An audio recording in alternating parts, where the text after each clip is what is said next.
안녕하세요, 여러분. 오늘은 근대적 개혁의 추진과 관련된 내용을 배워보도록 하겠습니다. 그 안에서 첫 번째로 강화도 조약 이후에 개화파 내부적인 갈등으로 인해서 있었던 갑신정변과 관련된 내용을 다뤄볼 거고요.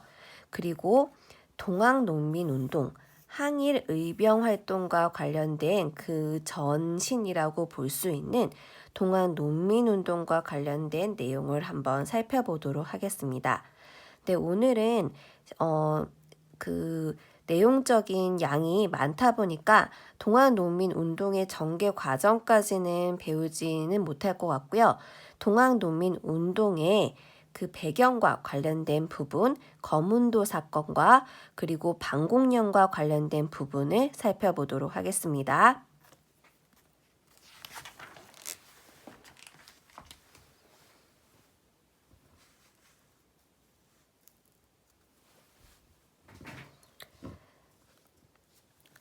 자, 그러면은 먼저 흥선대원군과 같은 경우에는 통상수교 거부 정책을 실시를 하다가 1873년도에 고종이 20살이 넘게 되면서 이제 정치에서 물러나게 되었다라고 했었죠. 그러면서 통상을 요구하는 그 세계의 그런 요구 안에 운요 사건, 일본을 중심으로 운요 사건이 일어나게 되면서 우리나라 최초의 근대적인 조약인 강화도 조약이 체결이 되게 되었다라고 했습니다. 자, 강화도 조약이 체결되게 되면서 개화에 반대하는 위정 척사파와 찬성하는 개화파로 나뉘어지게 되었다라고 했었는데 개화에 있어서 창성적인 측면에 있었지만 개화를 빠른 속도로 진행을 하고자 했었던 급진개화파와 또 이 안에서도 우리 것을 지키면서 천천히 변화의 물결을 받아들이자라고 주장을 했었던 온건개화파로 나뉘어지게 되었습니다. 이때 온건개화파와 같은 경우에는 청나라의 개화 정책을 본떠서 따라하기를 바랬었는데요. 청나라의 개화 정책을 양무운동이라고 부릅니다. 이 양무운동과 같은 경우에는 동도서기론을 추구하고 있었었는데요.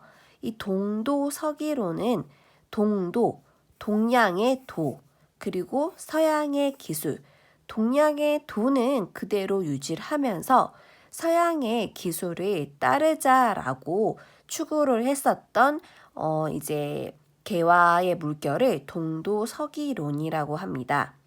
이 동도서기론을 추구했었던 양무운동을 따라하고자 했었던 게 온건개화파의 개화의 방향이었었는데 여기에 대표적인 인물로는 김홍집과 김윤식이 있었습니다. 반면에 급진개화파와 같은 경우에는 우리의 그 정신적인 부분부터 모든 그 기술적인 부분을 모두 다 한 번에 바꾸자라고 주장을 했었던 문명개화론적인 입장이 있었던 게 급진개화파였습니다. 이것은 일본의 개화 정책을 이제 그 본보기로 따라하고자 했었고요. 일본이 문명개화론을 토대로 추진했었던 그리고 이루어졌었던 그런 개화 정책이 이제 메이지 유신이었었죠. 일본의 메이지 유신을 따라서 우리나라의 개화의 방향을 잡고자 했었던 급진개화파의 대표적인 인물로는 김옥균과 박영효 등과 같은 인물들이 있었습니다. 그런데 강화도 조약이 체결되고 난 다음에 우리나라의 개화의 방향은 민씨 세력을 중심으로 했었던 온건개화파를 중심으로 이루어졌었습니다. 그러다 보니까 이제 개화의 방향에 있어서의 차이로 인해서 급진개화파를 중심으로 1884년에 온건개화파를 처단하면서 갑신정변이 발생하게 되었습니다. 갑신정변은 근대화의 물결 속에서 대표적인 근대화 기구라고 할 수 있는 우리나라의 지금 현재 우체국의 전신이라고 할 수 있죠. 자, 우체국이라고 할 수 있는 우정국이 처음 만들어지게 되었고, 이것을 축하하고자 모였었던 그 장소에서 이제 민씨 세력들이 이제 처단되게 되면서 갑신정변이 시작이 되게 됩니다. 이 갑신정변에서는 개혁으로 14개의 개혁안을 발표를 하게 되는데, 거기에 주요 내용을 정치, 경제, 사회적인 측면으로 나누어서 보면은, 먼저 정치적인 측면에서는 청나라와의 그 사대 관계를 청산하면서 우리나라가 자주적인 나라가 되자라는 부분이 있었었고요. 그리고 청나라와의 사대 관계를 청산하기 위해서 이모군란 이후로 청나라로 납치되어 갔었던 대원군을 우리나라로 다시 데리고 오자라는 내용도 이제 포함이 되어 있었습니다. 그리고 경제적인 측면으로는 근대적으로 우리 토지세를 개혁을 하자라는 부분이 있었고, 그리고 호조라는 기관을 토대로 우리나라의 재정을 하나로 합치자라는 재정의 일원화가 또 추구되기도 하였습니다. 무엇보다 가장 중요한 부분이 문벌 폐지와 관련된 부분인데, 이 문벌은 가문이라고 보면 됩니다. 우리나라와 같은 경우에는 이제 과거에 노비 제도가 있었었고, 그리고 문벌이 중요시 됐었던, 가문이 중요시 되었었던 사회였었는데, 갑신정변으로 인해서 이러한 신분 제도를 폐지하자라는 주장이 이제 나오게 되었습니다. 이 부분이 갑신정변의 개혁안 중에서도 굉장히 중요하게 다루어지고 있었던, 그리고 근대화의 물결 속에서 추진됐었던 개혁 중에서 혁신적인 부분이라고 할 수 있습니다. 그러나 이 갑신정변과 같은 경우에는 3일 만에 실패로 끝나고 맙니다. 그 계기가 되었던 것이 청나라가 이제 그 갑신정변으로 인해서 급진개혁파가 이제 그 정변을 일으킨 것을 진압하고자 개입이 되게 되면서 이제 갑신정변은 3일 만에 끝나게 되고요. 그 결과 우리나라는 일본과 조약을 체결하게 됐는데, 이때 갑신정변으로 인해서 일본이 이제 그 경제적으로 타격을 입었다라고 주장을 하면서 일본과 같은 경우에는 한성조약을 토대로 배상금 지급을 요구를 해오게 되고요. 그리고 일본과 청나라 사이에도 텐진 조약이라고 그 조약이 체결되게 됩니다.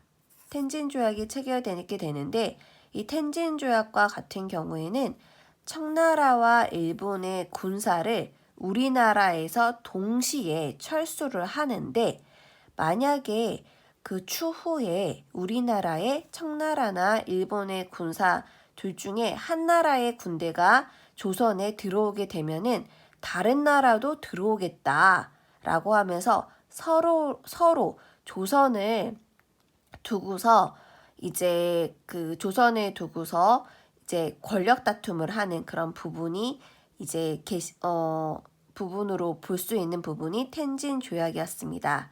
실제적으로 이 텐진 조약을 이제 계기로 해서 뒤에 나오는 동학농민 운동에서 이제 우리나라 정부가 청나라에게 지원군을 요청을 하게 되는데, 청나라의 군대가 조선에 들어오게 되면서 일본이 이 텐진 조약을 핑계로 우리나라로 같이 이제 들어오게 되는 결과가 나오게 되었습니다.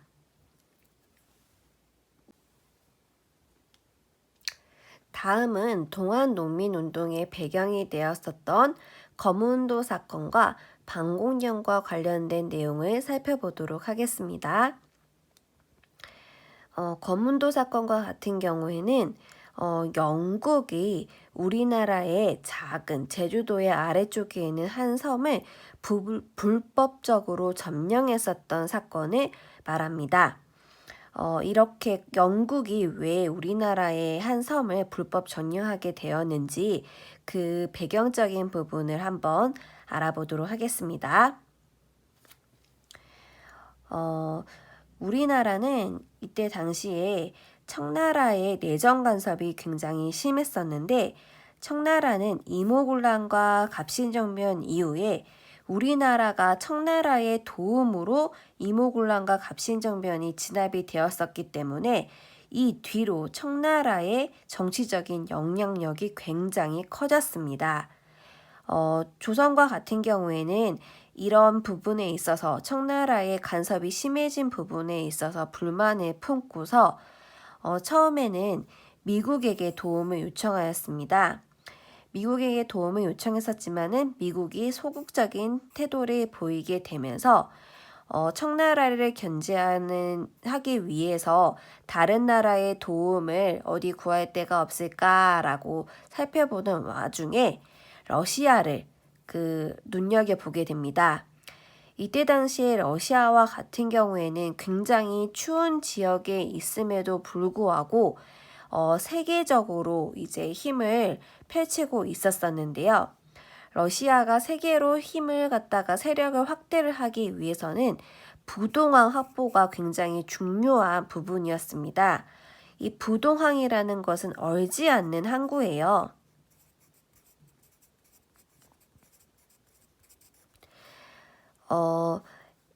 이때는 비행기가 없었던 시기라고 지난번에도 얘기한 적이 있었었는데 그러다 보니까 경제적인 무역에 있어서도 그렇고 군사적인 측면에서 있어서도 그렇고 러시아와 같은 경우에는 얼지 않는 항구 부동항을 확보를 하고자 남하 정책을 적극적으로 추진하고 있었습니다. 조선은 청나라의 견제가 필요했었고 러시아는 남하 정책을 추진하기 위해서 부동항 확보가 필요했었던 상황이다 보니까 조선은 원산 지역을 러시아에게 내주면서 우리나라가 청나라를 청나라의 간섭으로부터 어느 정도 벗어날 수 있게 도와달라라고 하면서 도움을 요청하게 되죠. 그렇게 되면서 서로의 이해관계가 절충되게 되면서 우리나라는 친러 정책을 펼치게 됩니다. 그런데 우리나라가 러시아랑 친해지는 것을 굉장히 싫어했던 나라가 있었어요. 그 나라가 어디였을까요? 영국이었습니다. 영국과 같은 경우에는 우리나라뿐만이 아니고 호주도 그렇고 세계 여러 곳에서 러시아와 충돌을 많이 하게 되었었는데요. 그러다 보니까 러시아가 조선이랑 친해지는 것에 있어서 질투를 하게 된 거죠.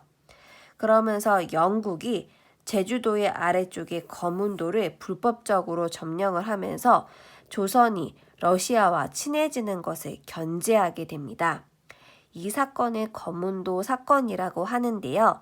이 거문도 사건은 이때 당시에 조선을 두고서 주변에 다른 나라들이 얼마나 조선을 많이 차지하려고 이제 다들 눈여겨보고 있었는지를 알게 해주는 사건이라고도 할 수 있습니다.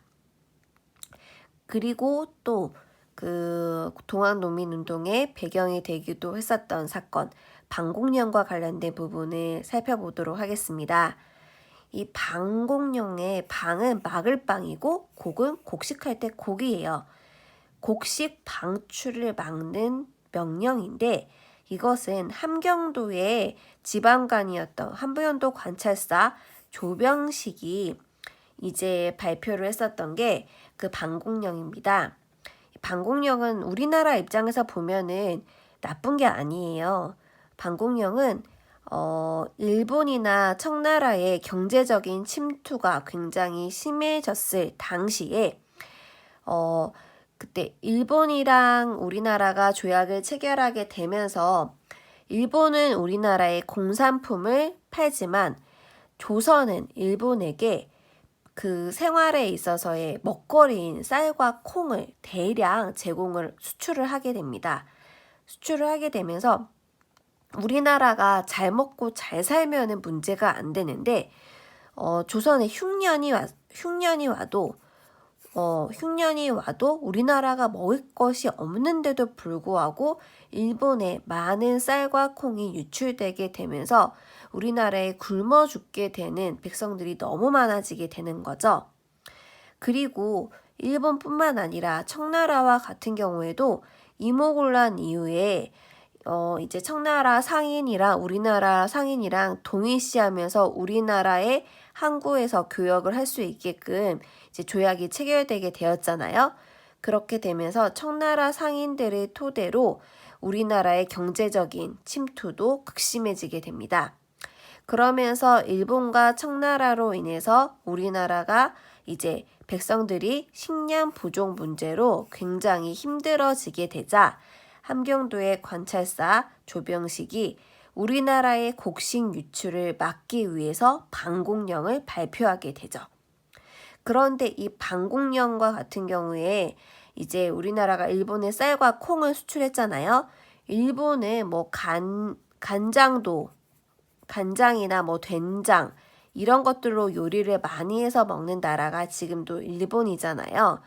이때 간장과 된장을 대부분 우리나라에서 그 수입해 왔었던 쌀과 콩으로 그 이제 만들게 되었었는데 이게 그 끊기게 되면서 이제 피해가 막심하다라고 하면서 일본이 손해배상을 청구하게 됩니다.